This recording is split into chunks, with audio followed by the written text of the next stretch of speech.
Coin flips are not a part of the Who We Had. Damn it. Thankfully for y'all. Rob Dibble Show, a little bit different than those other sports shows, especially on Mondays. Everybody else comes to work and is like, oh, did you see this that happened? Did you see that happened? Oh, I didn't say anything the way it was going to happen. No, I never said anything on Friday. Not this show. We live up to our rights and our wrongs.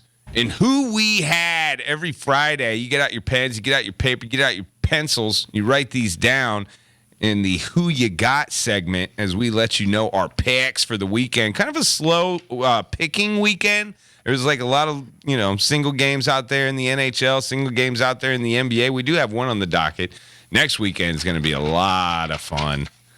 March Madness is upon us. Who We Had. Oh, Kurt has been hot, and Kurt does not slow down in 2025. Kurt kept it rolling all weekend long.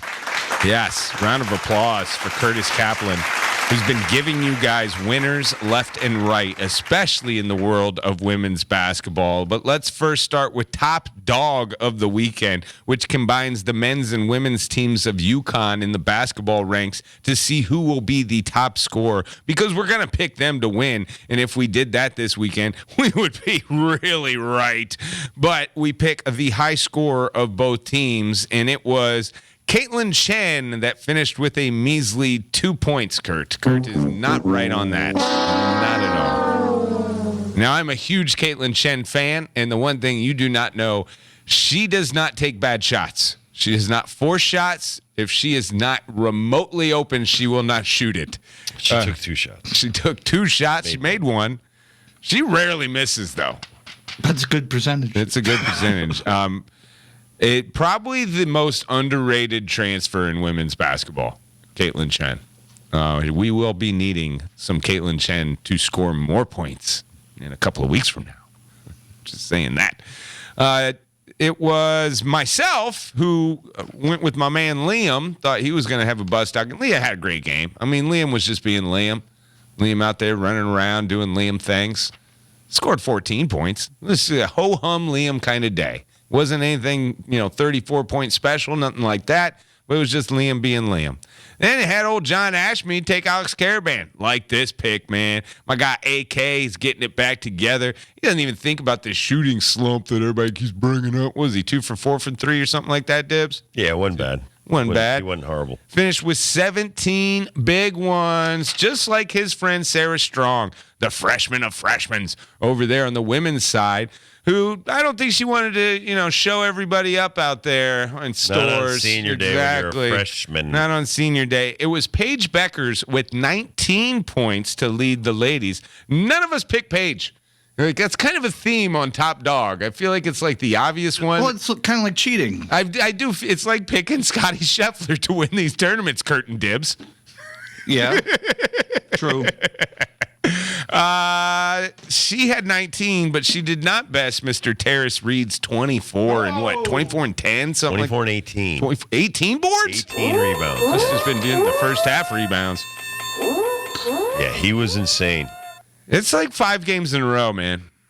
Now, we do have this other guy that starts at that position, Samson Johnson, who did not really get in after Terrence took over. Well, he also had his first foul in the first minute of the game. You're used to that. You should be ready for that, Gibbs. Well, and that's why Terrace came in, and I think Terrace played like 31 minutes. So. Yeah. It's hard to sit.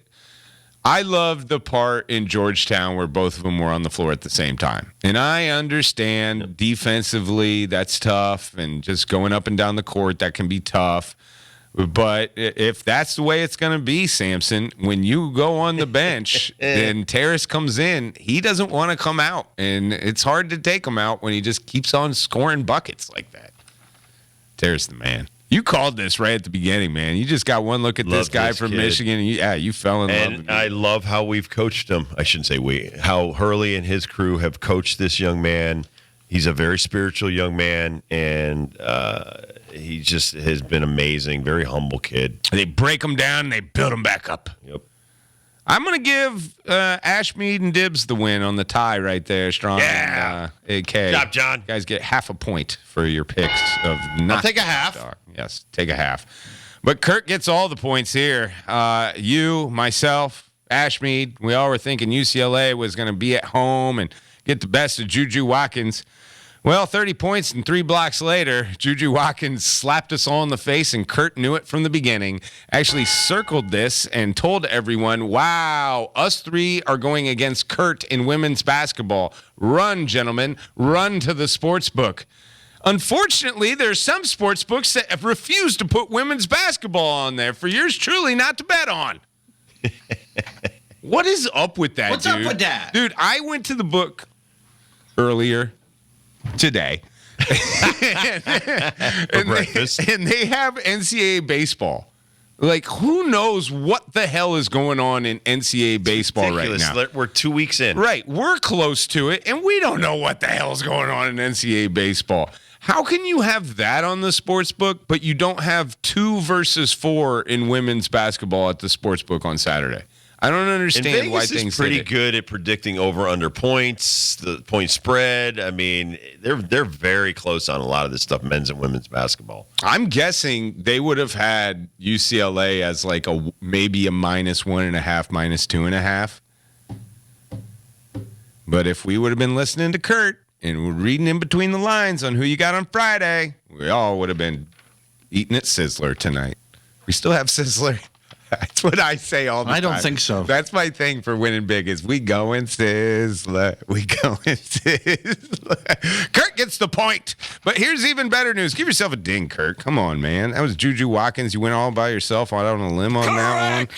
Got it all. Nobody else got a point. Kurt's up 1 to the halves. Boston over Denver. Before we get there, I didn't put the Cleveland-Boston game on the docket because that was a little bit earlier, and we all thought, they lost. It was to Saturday. Cleveland. Right. Was it Saturdays? It Or was Friday. back-to-back? It was one of those days, but yeah. It was like, they're going to easy work of the Cavs. They lost them before. They ain't going to lose to them again. I checked the score in like the first half. It's like, they're running away First with quarter, they were up 25-3, Boston. it. 25-3. What a 25-3. start. Nobody loses that kind of game. So I turned it off. What happened in there? It's just Celtics lost. What? Damn it! Yeah, Williams and Donovan Mitchell went bananas, and they came back. Unreal. How do they It was do that? it was painful to watch What is the second going half. on with these Boston Celtics? Like, they know that it's 48 minutes, right? Like, it's not. I think they think it's 40. I don't know. You win one championship and you get up by 25-3. And you But they feel like came you right back and come rebounded in against town. Denver. So they come right back and they rebound against Denver, as Dibbs said, where we all pick the C's to do such things. We're all winners, despite the Celtics having kind of a losing weekend with that Cavaliers loss. But yeah, we're 4-2 when we all agree on the year. It is nice. But we were talking about this on Friday. I think all of us in the room said the Celtics play down to their competition. And the Detroit Pistons game was that. Being up 25-3 on the Cavaliers is that. And then Denver comes to town where everybody's talking 2022 champ, 2024 champ. Handled them. What are we going to get from this team? Are you confident then? Like, if you went to the book today, could you throw a 20 on future championship? Or a honey? No. A honey on future championship. I don't think I could. I think it'd be the safest bet. I kind of like OKC a lot. I didn't see Cleveland being this good. at I the can start see of the Cleveland season. sweeping them. Cleveland, I'll tell you what. And this Mobley kid out of SC has just turned into a marvelous NBA player. It's only like 21. Doesn't get the credit he deserves. He's Gonna keep because you getting got that. Donovan Mitchell on that team. So 50-10 right now. 50-10 and like I still feel like everyone on this team feels like they have a chip on their shoulder. Like they weren't drafted where they're supposed to be. They don't get the max contracts like everybody else in the league. They're in Cleveland. They walk around, they look at signs like, oh yeah, that's right, we're in Cleveland. Nobody likes us. I apologize to our listener. I merged the Oklahoma City Thunder and Spurs game that I watched last night because it was I watched a lot of games. Jalen Williams of OKC had 41 points against the Spurs. He was the difference. But our guy on that team, Steph Castle, Spurs? had a career night, 32 points in 32 minutes, his career high against OKC. And he held back 3 or 4 or maybe even 5 elbows during a skirmish, which is a career high for him. He is the peacemaker of the San Antonio Spurs. You see that? He's a little great kid. dust up. There's and a little then- dust up, but he's not one to get in there and get dirty. Although if he you doesn't saw, start things, if you he saw him finishes against them. Edie, when he was playing against Edie, the night it still was the national championship finals that he was a little aggressive against Zach Edie. I love Steph. We love some Castle.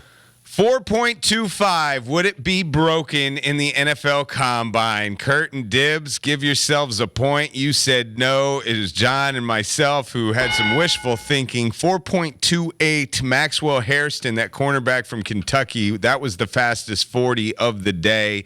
Sniffing.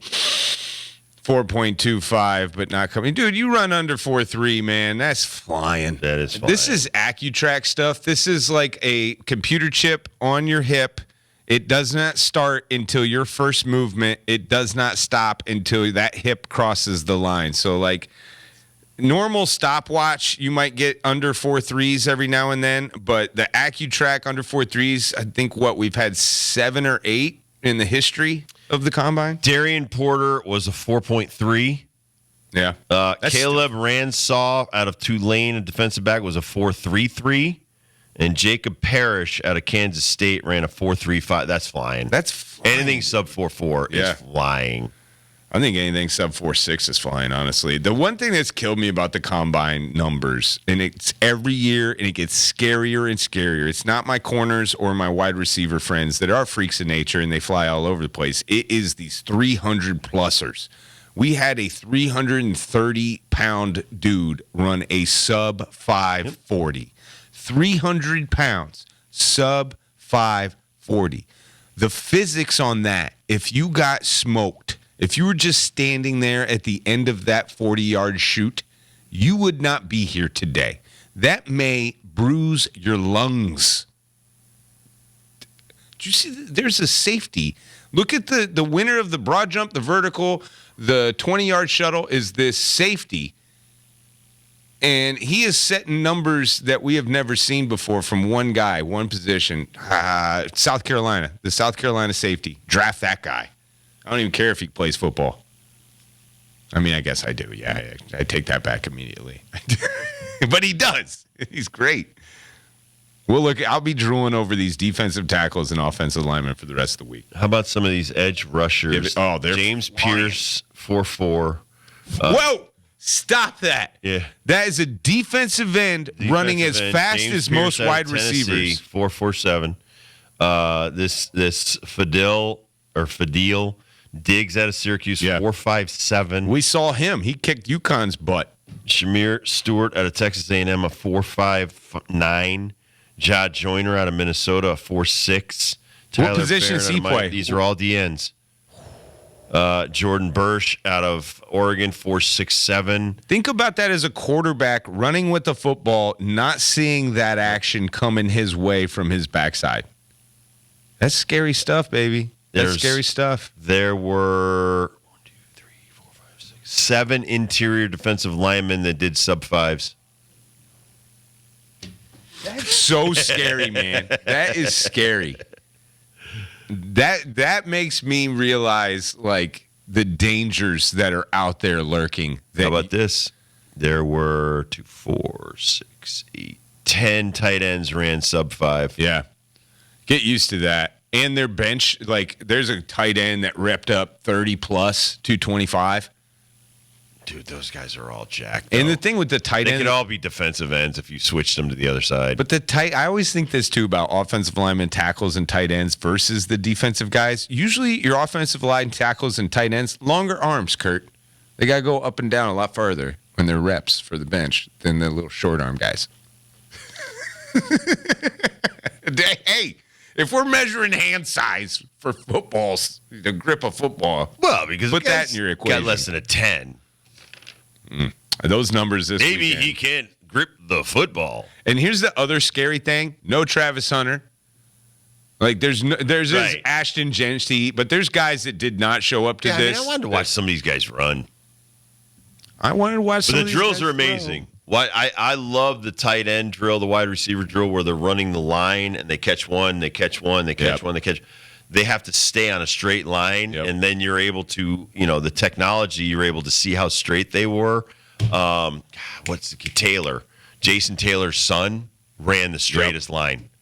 I mean, some of this stuff is just off the charts great. And you'd think, like, well, what does that matter? That put Cooper Kupp in the NFL. Yep. And people would just drooling over Cooper Kupp's ability to run routes. And that, when you say route running, like, there's so many things that go into the mat, but to run looking sideways and run on a straight line is a talent, and it takes practice. It really does. Did you watch Will Howard miss all those throws? No, but I watched some guys drop throws, and I was like, I feel bad. I felt sick for those guys. I loved it because either A, they competed and they showed that they could do it, or B, they were proving that they're not ready for this. Like, I don't think Will Howard's ready for this, man, after watching those throws. Way off the mark. We'll take a quick break. Wait, hold on. Okay. Palm Beach. We got one more. We got one. Don't try to escape yet, Ricky Fowler lover, who did not finish top 20. Well, he did finish top 20. I got him down for 18. That's Dib's pick for the Palm Beach. Now, that's my Burgermeister, who finished tied for 25th. Not as good as Jordan Spieth, though, tied for 9th. But Kurt and Michael Kim tied for 6th. Kurt wins again, his 6th win already in 2025. Kurt's got 6, Dibs has got 2, I got 1. That's now because football season's over. Exactly. Now you can go to break now that we gave Kurt his due. All right, we'll go to break. We'll come back, talk some spring training. Could be a lockout, all kinds of crazy stuff going on in spring training. Never boring with MLB. We'll be right back on your afternoon drive. He's Ben Darnell. I'm Rob Dibble. Kurt Kaplan on the ones and twos, and John Ashmead is here doing our YouTube video. We'll be right back.